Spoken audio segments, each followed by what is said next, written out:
This is Mae Brussell in Carmel, California, September the 13th, 1981, and this is broadcast number 510.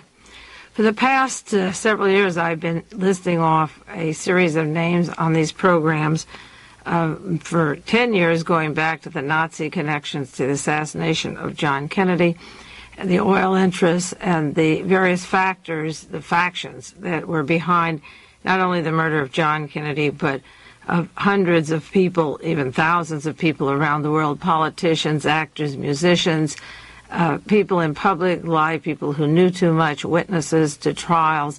And I think it was 5 or 6 years ago I began to collect information for a book called Murderville, USA. Have files and files of articles of suspicious deaths, people like Edward R. Murrow, the radio announcer, Walter Winchell, and Drew Pearson, and reason to believe that these people met untimely and early deaths. And I've been concerned as I studied the John Kennedy assassination, starting 17 years ago, of George de Mohrenschildt, a Nazi spy that worked with Lee Harvey Oswald, and all of the people from the Defense Department, from the Defense Security, from the highest levels of the military organizations that worked with Lee and Marina Oswald, particularly Lee Oswald. She was brought over here from the Soviet Union and wasn't aware at that time, and is only beginning to become aware of the kind of people that they were surrounded with. But through the years, I've tried to put together the threads of these interlocking organizations that brought us from the period I studied, say, the John Kennedy assassination, up to the present day, and projecting to the future. What will our future be like? Now, there is a book. It's a book of about 100 pages, publicly printed. I'm trying to get the price for you to see if it can be reproduced, not too expensively, put out by Charles Spears in Texas. He has done a great service in collecting the history of our era, and he has condensed the Torba document. That is a manuscript that was put out in Texas in 1970. And he has made it readable and explained it and filled in the pieces from the time that was written to the present date. And I believe that Charles Spears understands totally the way the espionage system and the Defense Department work, and can put in all the pieces as they come along from day to day now, having studied the past and continually updating information on the past. I'm impressed with what he keeps putting out in terms of documentation and dates and connecting links of the plans to overthrow this country and bring us into a third world war, and to decimate the United States actually as a country the way it was intended to be. Japan and Germany will be strong, and the United States will be weakened.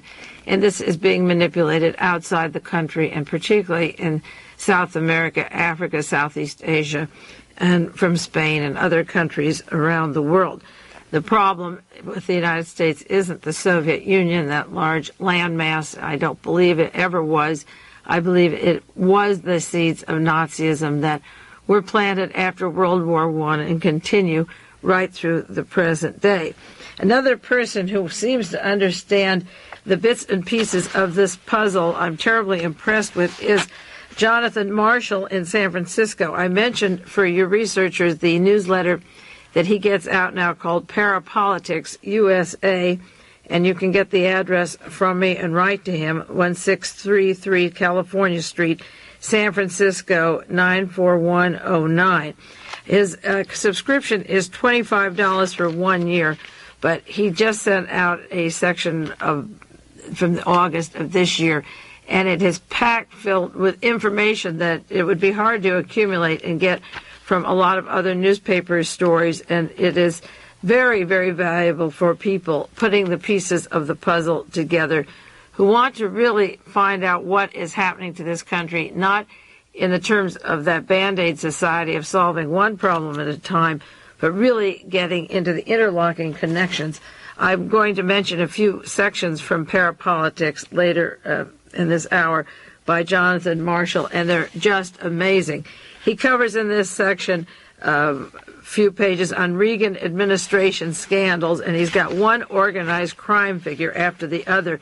He mentions Norman Bormann and Jackie Presser, Roy Williams, Ray Donovan, Michael McClaney, Paul Lexalt, C. Arnold Smith, Frank Sinatra, with the links to Caesar's World and William Casey and the Vesco and Multiponics connections, Max Ugel, William McCann, the ambassador to Ireland that was brought home, Maxwell Rabb, with its Meyer-Lansky connections. He's got about 20 or more connections to the White House of the toughest officials of organized crime.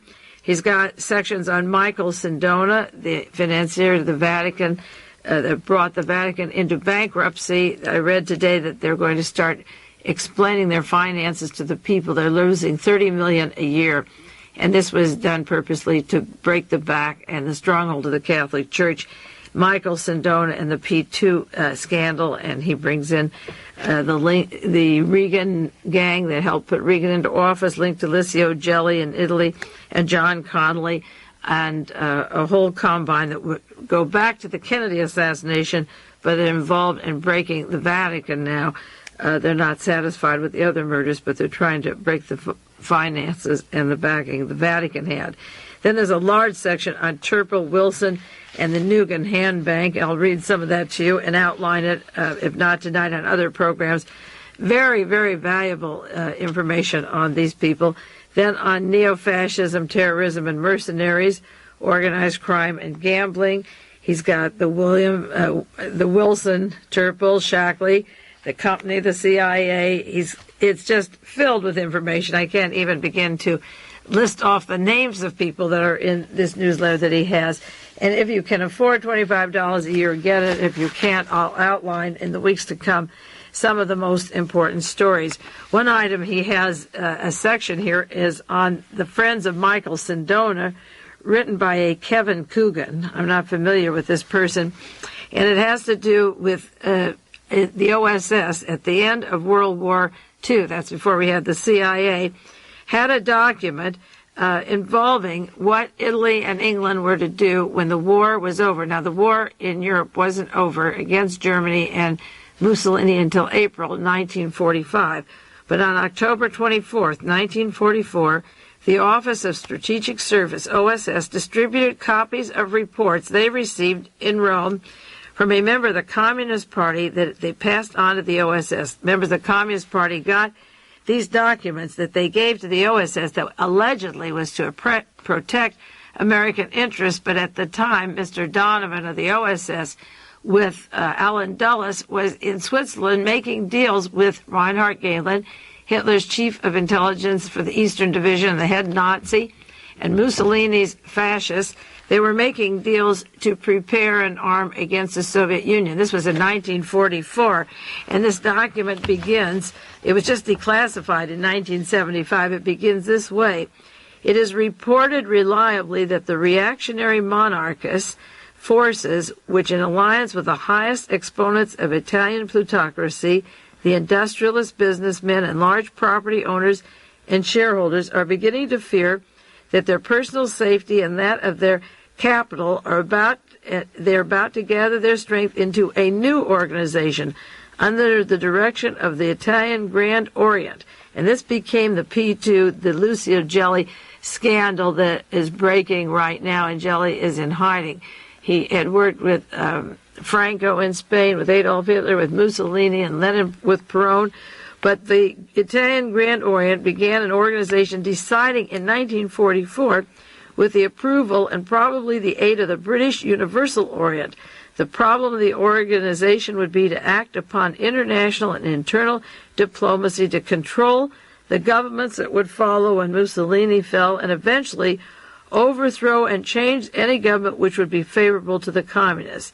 They were to, in quotes, finance bands of murderers made up of Nazi fascist remnants and professional gangsters and set them on the communists. Now, Lucky Luciano and organized crime began in Italy. Luciano was meeting with William Casey of the OSS in that exact time period, and that is when the Permindex organization was to get its nucleus and set up its band of assassinations that would be sent all over the world to kill any person that would be in favor of a socialist government or what would appear to be a communist government to these financiers, fascists, and capitalists.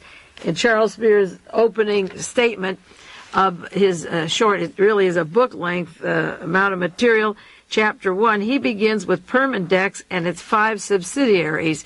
And he lists the background of Permindex and how it came into existence. The Defense Industry Security Command began when J. Edgar Hoover in the early 30s organized the police force of the fledgling Tennessee Valley Authority at the request of David Lilienthal. The police force covered the entire TVA from Knoxville, Tennessee, through Huntsville and Florence, Alabama, and into Kentucky and part of Tennessee and into southern Kentucky. This was one of the first federal agencies with their own separate police force. The force grew, and Lilienthal took it forward to cover the Atomic Energy Commission. Now, this was the period up to World War II when it broke out. L.M. Bloomfield, then, in Montreal, a Canadian lawyer, the direct supervisor of all contractual agents with J. Edgar Hoover of Division 5 of the FBI, coordinated their network, planning the execution of their operations. A Swiss corporation, Permindex, was used for a 5-front organization group responsible for furnishing personnel and supervise and carry out their assigned duties. Now, in the newsletter of Jonathan Marshall, he has the document that was given to the OSS after the war of these people, the Grand Orient, the group that was to sabotage all governments and the Vatican, and their real loyalty was to Adolf Hitler and Mussolini, and I'm going into the Bormann Brotherhood in a minute, and to finance murderers and combine the Nazi fascists and professional gangsters and set them up. At the time this document was disseminated by the OSS in 1944, certain leading industrial circles in Italy began acting on their program, and it goes into a man, Franco Marinati, who became the godfather and the key man under Michael Sindona and led him through for many years into his operations. Michael Sindona, according to these newsletters, was active with the CIA to launder money for the Greek colonel's coup. That was the one that was put into power by Roy Ashe and Linton Industries and Tom Pappas of the CIA and Spyro Agnew. This is the Sedona drug-running connection, top financiers, international mafia, backed by NATO. Now, this section of the OSS document that was obtained in 1944, I'll, again, go into details later on that. But when you place that together with the Torpid document and the subsidiaries of the assassination teams, you have an operation meeting places, the decisions of how to control the world, who should be killed, and when somebody was not pleasant to the ruling power, how they would be killed. That is why I disagree with authors and researchers who say the decision to kill John Kennedy was made when he pulled back from the Bay of Pigs. The decision to kill John Kennedy was made as soon as he ran against Richard Nixon and had the potential to beat Richard Nixon. And it was certain that Richard Nixon would be put into power because he was handpicked by this group, and Ronald Reagan was handpicked and groomed by this group. Well, I got the book, I mentioned last week on this program, Martin Bormann in Exile by Paul Manning. I only got it yesterday, and I looked up certain names in the index that were very interesting, and I will be reading it for the next 2 or 3 weeks and outlining it and try to make some sense out of what this book is saying, because for years, as I say, 10 years on the air, this is my 11th year, what I really have been describing is the Bormann Brotherhood. What I have been talking about are the facets of the operations of the teams of industrialists and the monarchists and the ruling elite, the bankers, to continue the war against the Soviet Union that Hitler couldn't finish. Hitler was put there to be a bulwark against the Soviet Union when he couldn't conquer the Russians. Then the system began in 1943 to regenerate itself and start. And the people that I name on these programs, I'm absolutely convinced are part of that Bormann Brotherhood. And I don't believe that they are not doing it without a knowledge of it. I don't think they're innocent dupes. the fringe could be innocent dupes, but otherwise they would speak up on some social problems. There's just too many things happening today in the news in the world that demand people speak up and cry out, and yet there's such a terrible silence that the leading people in the news media have to be some part of this inner team that has controlled the methods of communication since the end of World War I and continued the talk shows, the evening news, the television news, and so forth, and the newspaper publishers have to be part of this larger network. If the Bormann Brotherhood did and does consist of 750 well-heeled organizations, one man, this Robert Murdoch, who owns papers in Australia and the London Times and in New York City, and I believe he bought New West and Esquire magazine. He was buying up magazines and newspapers. He was linked down in Australia to the Nugan Bank, to politicians there, and the CIA and the drug traffic agents of the CIA, and he controls many newspapers, and it only takes a handful of people like the Hearst Combine are buying up 20 small papers in Los Angeles now. And, of course, the Hearst chain was gung-ho for Hitler and Mussolini before.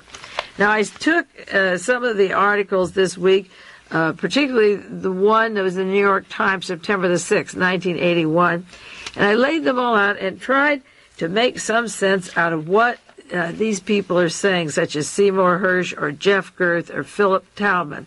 And the New York Times Sunday, that's a week ago today, has that large article, ex-CIA agents, associates running arms export concerns. Now, that isn't the lead article begins that way, but that doesn't begin to touch what is going on with the United States, because these articles talk about corporate connections of the Central Intelligence Agency to the Egyptian American Transport Services, which is billions of dollars to Egypt, controlled by the CIA, sending all these weapons over there, a monopoly by certain people in Houston, Texas, and in the CIA, particularly a man, Thomas G. Clines. The API Distributing Company out of Mexico, Houston, Texas, with Mr. Clines and Mr. Wilson.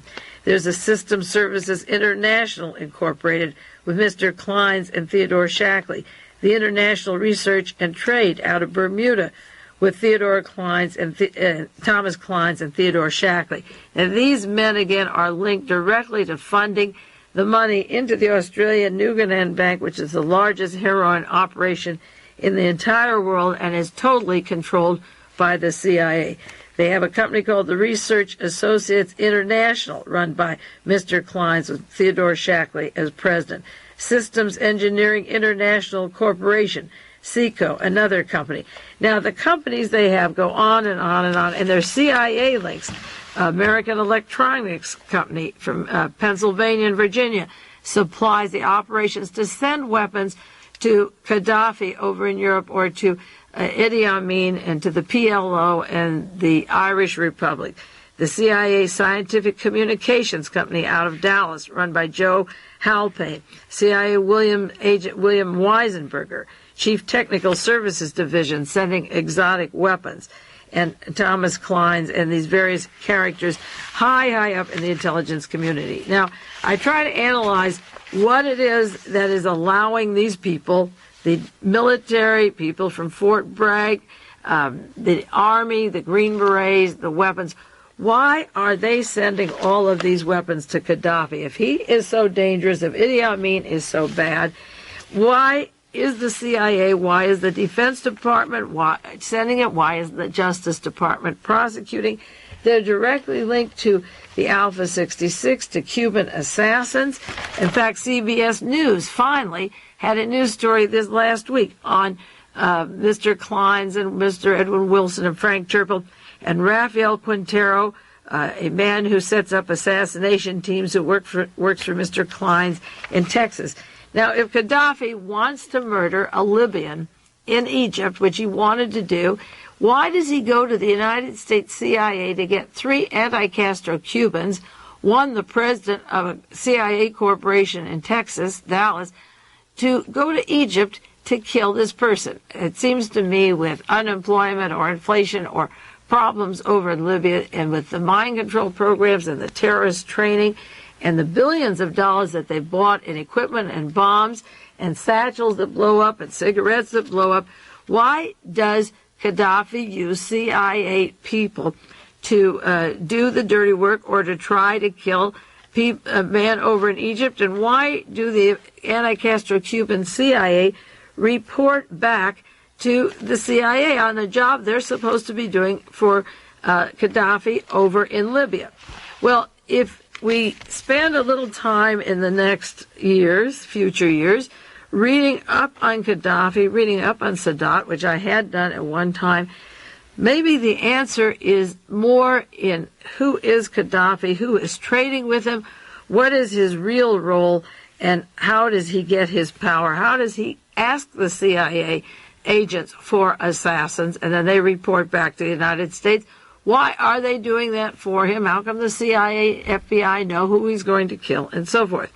Well, in this new book, Martin Bormann, Nazi in Exile by Paul Manning, I looked up Khadafy right away, and on page 212, this is what is mentioned. It talks about in South America a man named Barbie, who was a notorious Nazi war criminal, was under the protection in South America of General Heinrich Müller.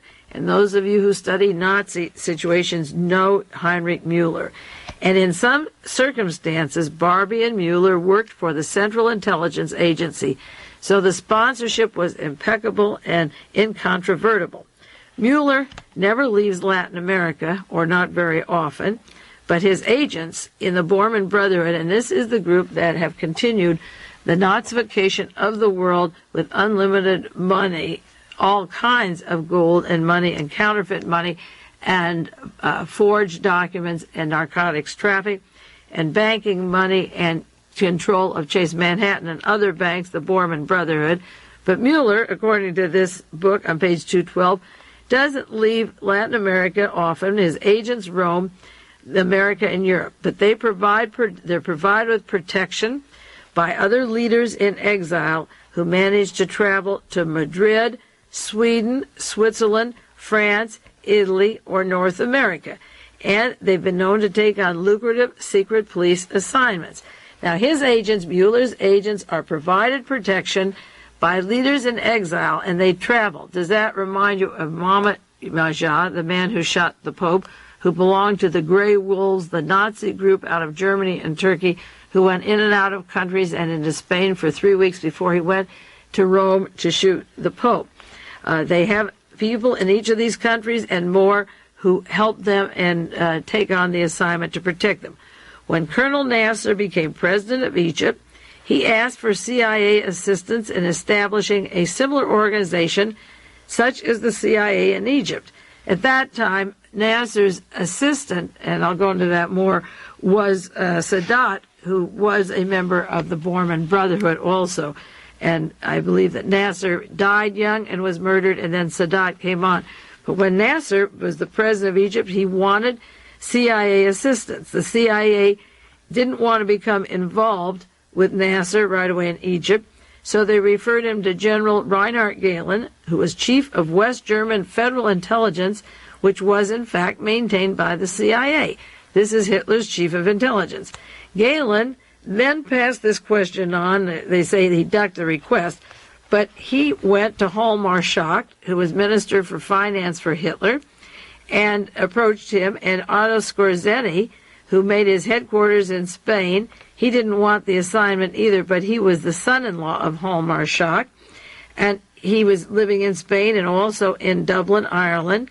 And at the urging of Schacht, they sent Heinrich Müller, one of the most notorious Nazis in the world today, from Brazil, and they sent a team of secret police, and they went to Cairo, where Skorzeny and Müller helped Nasser set up his intelligence agency. Mueller's team established such an effective intelligence service for Nasser, known as the General Intelligence Service, that Colonel Khadafy of Libya, then the new revolutionary leader of his country, asked Nasser to make the German team of advisors available to him also. This was done by the Bormann Brotherhood, by the Nazis, by Hjalmar Schacht, Reinhard Gehlen, Otto Skorzeny. They set up for Khadafy, and the Germans started, according to this book on Bormann, with a thorough house cleaning of the Libyan secret police used by the former ruler King Idris. So when Khadafy came into power in 1969, he had the total control of the Bormann Brotherhood setting up his police. Now, Khadafy takes money and gives the PLO to hijack airplanes to kill the athletes, the Jewish athletes in Munich, to kill Jews in France, in the synagogues, to be behind the Nazification. It wouldn't look right if our CIA was doing it, but Khadafy was set up by the Bormann Brotherhood, and if you look at that book on Bormann, Nazi in Exile, on Heinrich Müller, in the index, there are many, many, many pages about him, and the index is interesting to just get a glance at and then go back. As I say, I've only had the book one day, and I looked up Khadafy because nothing was making sense to me that we have so much interest in Khadafy, and the people that are working with Khadafy are not really sought. The only reason Wilson and Turpel are sought is because of charges from 1966 to 1968, and they'll get a slap on the wrist, but the CIA is behind a lot of these operations of terror around the world. Carlos the terrorist, the SLA, I've talked about the Manson family and the SLA, the terror on the left, the Red Brigades and all of them, the Baader-Meinhof and all of them, were set up by our own intelligence community with money poured into Khadafy and Idi Amin, into the PLO, to do the killing for us and spread the terror, because the terror then would be the cause for books like The Spike or The Terror Network by Claire Sterling, and then it is the excuse also for police and international police and keeping tracks of people who want to change governments economically and link them with this terrorism. I have an article going back, was in the LA Times and the London Times, October the 10th, 1980. French neo-Nazis backed by Khadafy seen in the terror. In this article, as I say, you can get it from the LA Times, it was a year ago, October 1980, saying that historians see the parallel between European fascism in the 1930s and the current murder of French Jews. This is in 1980. The bombings in Paris and synagogues, and in October 1984 were dead and 12 injured. In Munich, this last 2 weeks ago, there was a bombing. It was in Austria, I believe. In Vienna, a synagogue, and people leaving a bar mitzvah murdered, and the guests slain coming out of the synagogue. This article says that the French right-wing movement is violently anti-Semitic. It's supported by Khadafy. Khadafy is opposed to Israel, and he organizes the PLO. The French Nazis may be training terror in Lebanon, and that's, of course, where Mark David Chapman went and came back home and did his trip around the world and then shot John Lennon, a spokesman for peace. And this article says money and training has been given to Irish, Italian, German terrorists to kill Jews in various countries. Now, this is about Nazis and Khadafy. But if Khadafy is funded by Mueller and Gehlen and Hjalmar Schacht and Otto Skorzeny, if they put him in power in the first place, he's doing just what they wanted him to do. And I think that Khadafy's career and his behavior has to be understood, because the role of the many organizations and institutions that are sending money into the Middle East is just too many to make any sense unless they want it there, and Khadafy is doing what these other people would like to do to keep a position of unrest going all the time, so that the far right wing can step in and, in quotes, bring order. In another book, The Control of Oil by John Blair, Pantheon book, it tells about Khadafy coming to power and graduating. This book says he graduated from the University of Libya in 1963. That's the year that Kennedy was assassinated. And the Royal Military Academy in 1965. he had taken advanced military training in Great Britain and in the United States. Khadafy was not a product just of the Middle East. He was in the United States like Anastasia Somoza from Nicaragua. He got his military training here. He got in Great Britain. He has close links with Carlos and Frank Turnbull and Samuel Cummings and the British, our CIA, the British intelligence system. They've been linked directly to the British intelligence system and to Scotland Yard. So that what looks like terrorism in one part of the country is just more of the system using a few people for what appears to be the violence, and it is violence, while the other elements sit at their tables and appear to be making contracts and deals on a diplomatic level, which isn't going to work. Another article was in the Washington Post, June 22nd, 1981. This has to do with Frank Turnbull and Edwin Wilson and from China Lake, where they allegedly had a theft of radar equipment, highly technical equipment. Turnbull and Wilson stole a ton of stuff from China Lake. How could these two people steal a ton of stuff from a military establishment, except that the Military Defense Industry Security Command guards the door, and the Defense Industry Security Command is behind these assassins? This article goes on to say Turnbull and Wilson have been accused in indictments for hiring Green Berets and for helping international terrorist groups such as the Italy's Red Brigade, the Palestinian Liberation Organization, the Irish Republican Army. These two former agents were involved with 5 other men at China Lake, stealing military night scopes, low-night television camera, remote control helicopters, and so forth. I asked the question last week, if we're arming Sadat and we're arming Khadafy, and they're both members of the Bormann Brotherhood, are we doing just a ballet of illusions to keep some of the other nations off guard as to our other future plans with the Bormann Brotherhood? This is the end of the first 30 minutes. I'll take 1 minute break, and we'll get back to these dogs in 1 minute. This concludes the first half of World Watchers International with Mae Brussell. We will return with the second half after a brief pause.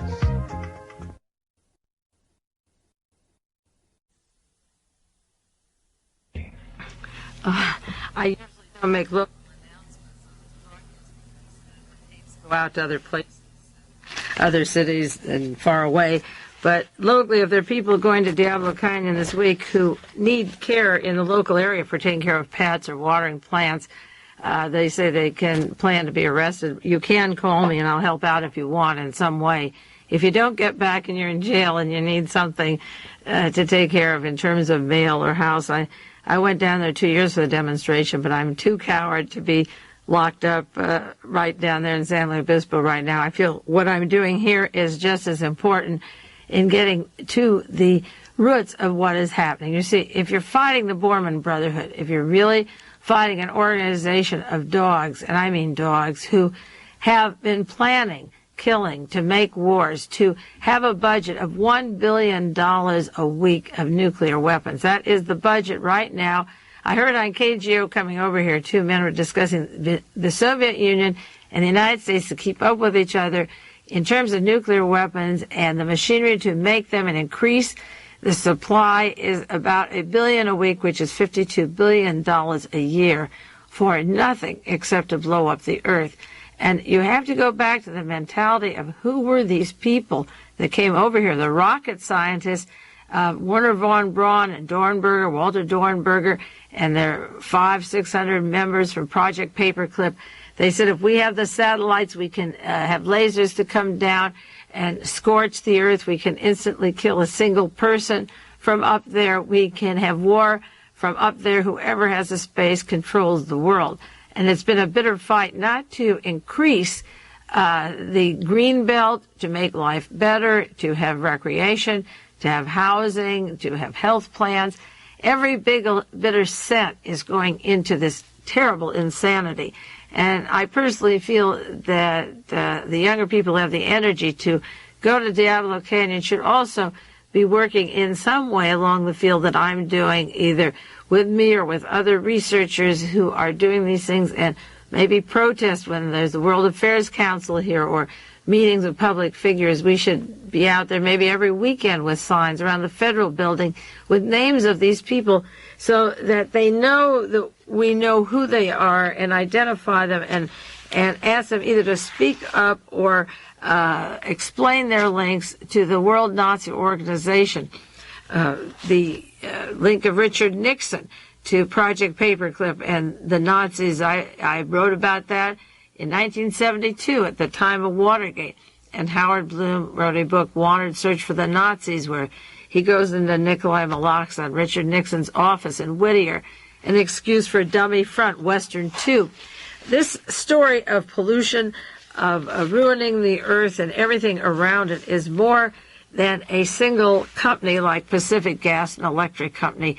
It is a way, even they are not as bad as the weapon places up and down the coast here and around the country that actually make the bombs and then the ships and so forth. Those are the places that should really be earmarked with handbills and petitions all the time. Places trying to get out electricity, whether it is good or bad, I don't know, and it's on the fault of an earthquake line. I don't like the idea of atomic energy, period, and I think solar energy is the way we should go. Ronald Reagan says that's not the way we're going. We're going nuclear and not solar. But these decisions were made a long time ago by people who are crazy, and to get out there and protest them for a single thing is not, again, going to solve the problem. There's, I say, one group that saves the whales, and another that doesn't like seals, and another one that doesn't like an atomic energy plant.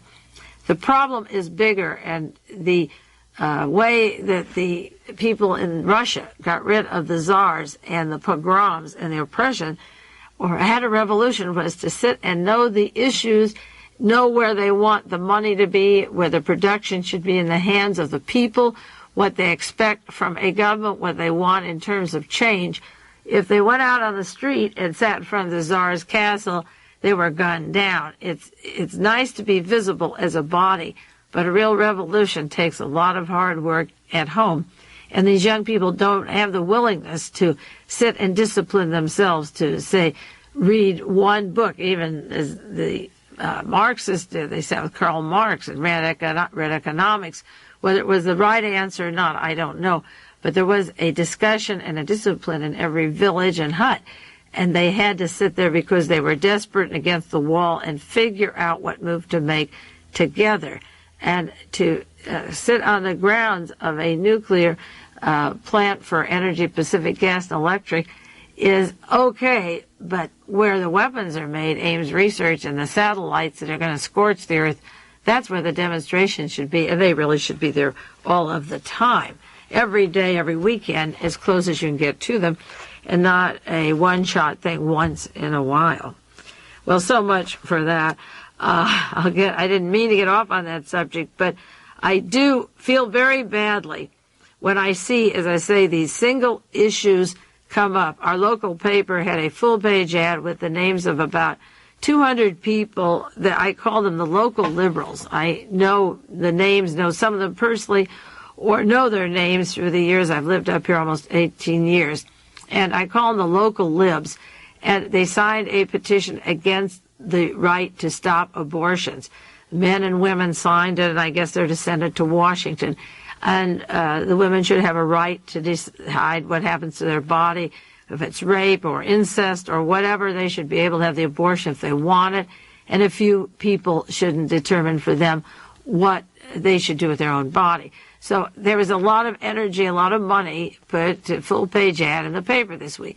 But they wouldn't put the same energy into fighting the Bormann Brotherhood or the real threat, because once you get Adolf Hitler and the Fourth Reich into power, they will tell you not only what to do with your body, what to do with your aged parents, what to do with your children if they're deformed, if they're insane, if they have moles on their heads or hands, if they're too fat or thin, if they don't look right, if they're too dark, if they're economically off balance, they're not, can't contribute economically. They could put them into slave labor, batch consignments, ship them off to space stations. The system of fascism has no regard for your banking, for your housing, for your transportation, for your health system, for your life, for your money. Fascism is not hard to understand, and it is very clear. It's documented in books and documents of World War II, World War I, the present day, and hearings about who these people are that are making decisions over our lives. So I saw that list, and I think, well, if that much energy could be put into abortions, and then this kind of energy is put at Diablo Canyon, wouldn't it be wonderful if we had that kind of energy combined with people with posters on let's stop the Bormann Brotherhood and let's stop the Nazification of America, and name the very Nazis who came from Germany who are making the decisions. They're identifiable, as I say, and I just wish that there was that kind of energy out there today. And there are a few articles in the newspaper this week along the lines that I'm talking that are very important. One is the San Francisco Chronicle, the Wall Street Journal, August 29th. Hinckley's dad wants out of oil business. It's no longer Vanderbilt Energy is selling. Vanderbilt is famous because of John Hinckley Jr. Now, the excuse was, in the newspaper, a lack of qualified personnel in the oil industry, and not their family troubles is the reason John W. Hinckley Sr. wants out of the oil and gas drilling business. That's a great excuse, because there's nothing making more profit today than oil and this kind of gas, the industry he's in, gas drilling. Hinckley, president and chairman of Vanderbilt Energy, told shareholders Thursday the firm is for sale. He was confident a satisfactory agreement for a cash tender would be reached. No mention was made of the possible effects of the company on the charges against Hinckley's son, John W. Hinckley Jr., that he attempted to assassinate President Reagan last March. The elder Hinckley, who lives in Colorado, will sell his company because the oil and gas business has been operating at capacity for some time. The April-June quarter brought a net income totaling $260,000 or 7 cents a share, and it goes into the finances of the company. Hinckley said if Vanderbilt fails to reach an agreement with a buyer, the firm would continue to operate and participate in $21 million worth of drilling ventures at a cost of $6 million to the company. Now, I mentioned Vanderbilt Energy and Vanderbilt Resources written up in newspapers as two companies. One could be a dummy front. And I believe that the Hinckley connections to World Vision, to Guatemala, to Nigeria, to George Bush, to John Connally, to Edward Bennett Williams, the attorney for John Hinckley Jr., has more to do with their selling this. I don't think this company, if it was a true oil and gas company, and if this kid wasn't sent in there as an assassin, and the family had been supporting him up to the end when he went to California and then took the bus up to Washington, D.C., and he'd been in Washington, D.C. before. He has one of the most expensive attorneys for organized crime, CIA, Defense Department, the attorney outside of William Casey for the most important cases in the United States.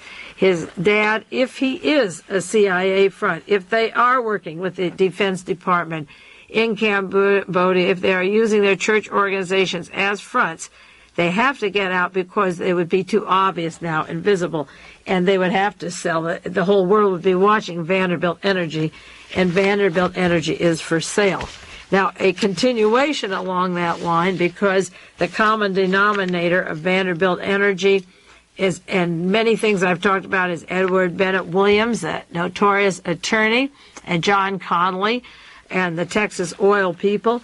There's an article this week, and I'm sure many of you saw it, in the financial sections of your paper. A merger, Occidental Oil seeks to merge with Zapata Oil. Now, this is a $700 million swap of stock that could make Mr. Murdoch, and I've done programs on David R. Murdoch, the firm's largest shareholder. Now, to translate that, in case some of you haven't heard the program, in the last few weeks, Occidental Oil is Armand Hammer Petroleum Company. He also has Love Canal and Chemical Corporations. Armand Hammer is the United States businessman par excellence with the Soviet Union. He has links. His early oil, Occidental Oil, came out of Libya. Khadafy is Libya. He has strong connections with the Soviet Union at the present time. And Arm & Hammer and the chemical industries, such as the large IG Farbens that are written up in this book on the Bormann taking over of the world and involving chemical and oil companies. Now, Arm & Hammer was merging his meat packing industry and his other forms, his Iowa beef processors, with David R. Murdoch, in Los Angeles. And I did several broadcasts on David R. Murdoch, a very important person. When Watergate was over, he hired Robert Haldeman. He is close to John Connolly and Marvin Davis, who just purchased 20th Century Fox in Pebble Beach, and Frank Sinatra. David Murdoch is a very important person, a Los Angeles financier with links into, I know, the intelligence community, close ties to Goldwater in Arizona. He has the Pacific Holding Company, and I still don't know if that's the Pacific Holding Company that is the same Pacific Holding Company of Nugan Bank in Australia with its large combine of CIA, narcotics, and travel agencies and so forth.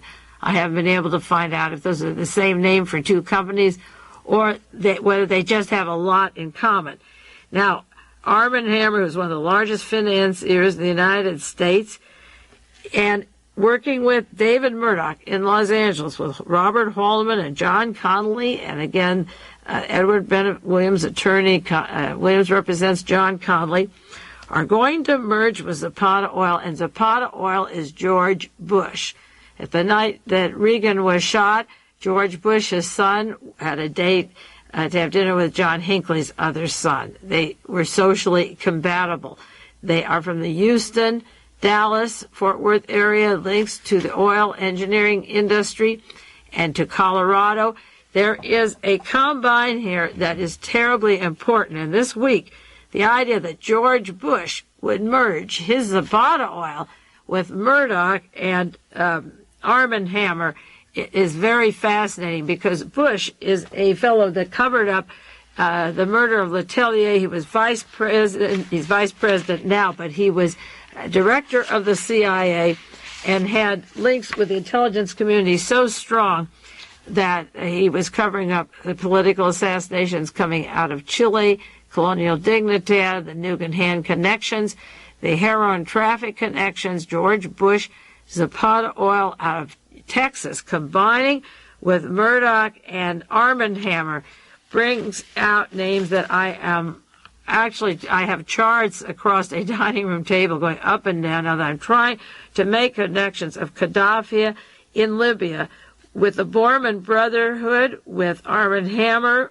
the Occidental Petroleum, with the terrorism, with the CIA organizations and Green Berets set over there, with the CIA set up by Hitler in the United States through Reinhard Gehlen, and Gehlen setting up Nasser and Sadat in Egypt and sending those agents, top Nazis, to set up their governments, and also in Uganda. And now this combine of the oil company, Zapata Oil, which is George Bush's company, with Murdoch, and Murdoch's links to, as I say, to the Hinckley family, to Edward Bennett Williams, to Connolly. This is a whole gang that would be dangerously close to a setup to get Reagan. And I believe seriously that more and more is going to come of this combine, and it should be watched very closely. I have an article this week when the president comes for dinner. Maybe you saw it or you didn't see it. And it tells how a dinner was prepared for 1,500 people at Century City, and he didn't eat the dinner. And then there was another special dinner for 1,500 people. It was a steak. But the Secret Service takes his dinner from the main table. This was in the San Francisco Chronicle, and takes 6 or 8 plates and takes them down to the audience, and out of the, at random, picks 10 people from the head table, and then takes those steaks and trays and mixes them with the audience at the banquets, and special people stand when Ronald Reagan's food is cooked. And the article said that the National Security watches his food and everything he eats. When Reagan is on the road, his valet or the stewards from Air Force One oversee preparation.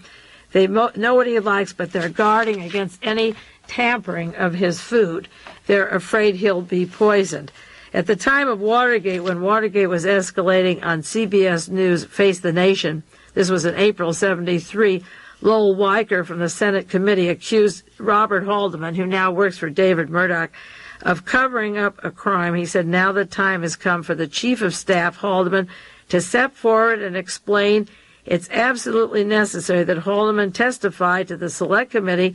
Did he have knowledge that there was a unit responsible for disruptions and surveillance and actions during the presidential campaign? Of course, Haldeman went to jail for that and for cover-up at Watergate. But Haldeman has been an interesting character and now working for David Murdoch.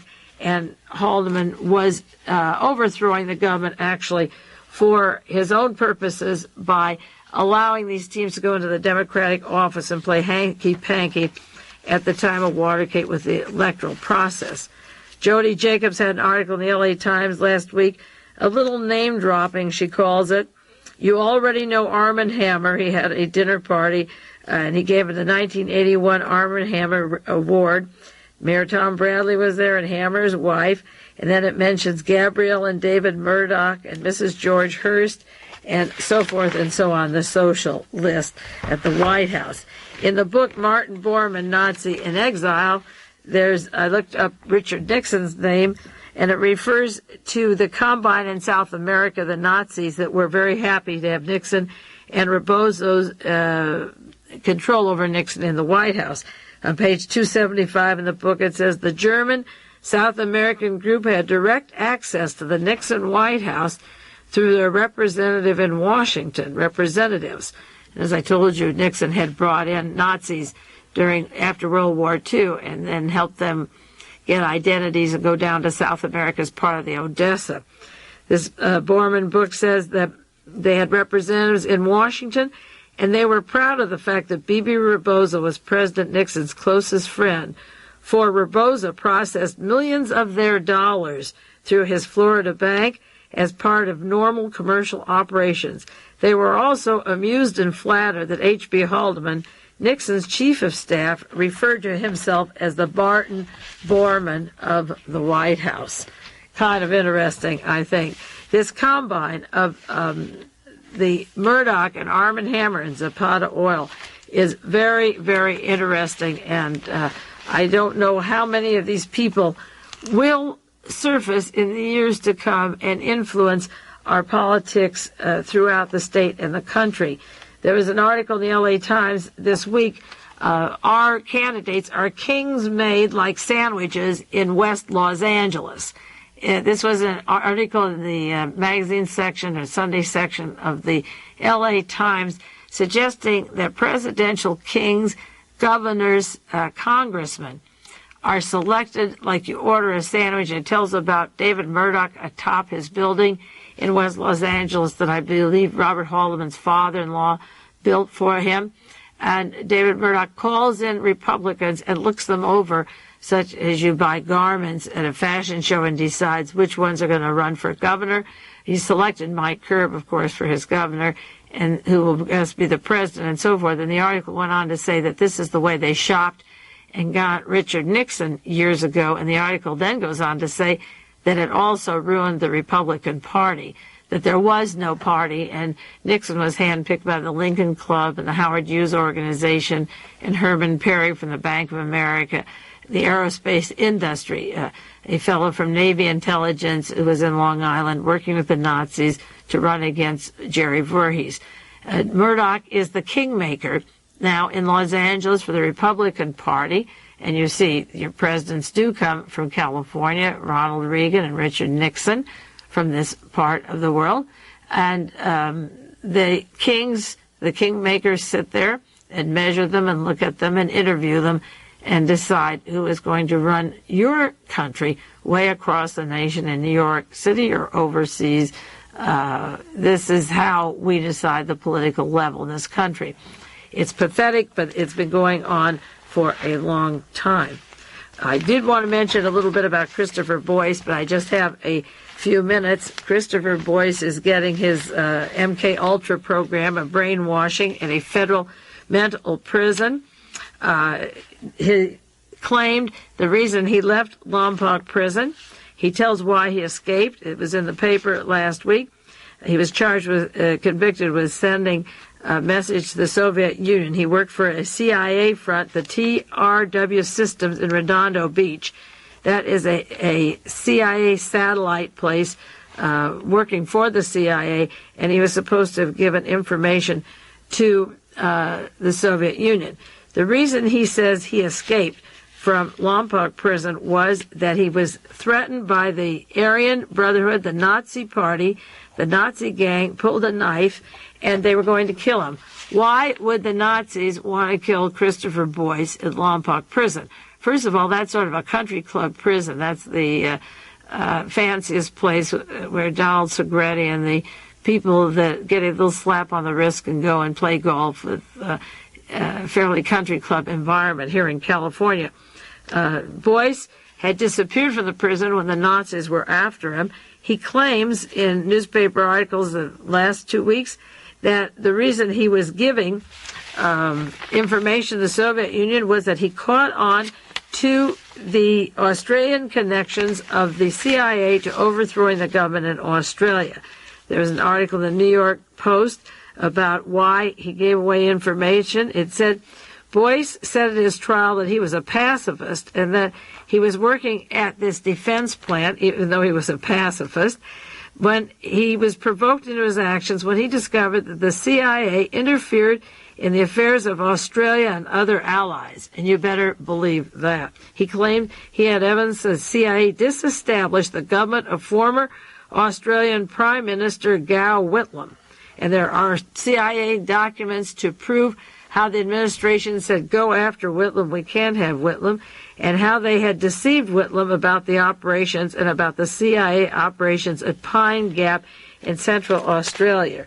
A listener from New York sent me this article, August the 10th, 1981, from the New York Post, that he fled to Australia, and it was down in Sydney, Australia, and then had gone to South Africa, and then later came up to the northern area where he had lots of money, thousands of dollars of money, $6,000, $7,000, bought a boat and was taking airplane lessons and was soon ready to fly away again.